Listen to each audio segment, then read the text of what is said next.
मी अश्रोबा कोठावळे. आपण पाहताय विश्वमत न्यूज. आजची ब्रेकिंग न्यूज आहे.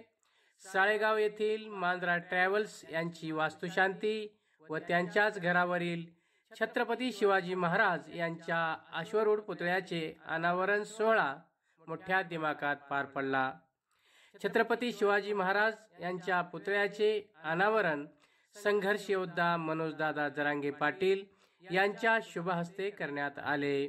यावेळी कार्यक्रमाला बीडचे खासदार बजरंग बाप्पा सोनवणे, धाराशिवचे खासदार ओमप्रकाश राजे निंबाळकर, आमदार कैलासदादा पाटील, रमेश आडसकर, शिवाजीप्पा कापसे, बाळकृष्ण भवर, अंकुशराव इंगळे, अतुल भैया गायकवाड तसेच बाळासाहेब खामकर, महादेव सिनगारे, अशोक काटे, अशोक चोंदे, विजय आटोळे, साळेगावचे सरपंच कैलास पाटील, बालाजी गीते, निलेश परदेशी यांच्या उपस्थितीत छत्रपती शिवाजी महाराजांच्या अश्वरूढ पुतळ्याचे अनावरण करण्यात आले.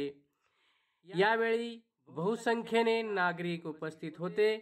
तसेच यावेळी संघर्ष योद्धा मनोजदादा जरांगे पाटील यांनी नागरिकांना संबोधित केले. दुसरे कसे कोणाला काय म्हणायचे तर मला नाही. मला माझ्या राजांबद्दलचा आलेला अनुभव तो मी सांगणार. राजाची महिमा ही तुम्हाला सगळ्याला माहिती सांगायची गरज नाही, पण खरंच सांगतो, आज चांगलं काम केलं, तुमचा आनंदाचा दिवस आहे. पण यांनी मायामागे एक टप्पू उठला दुसरा.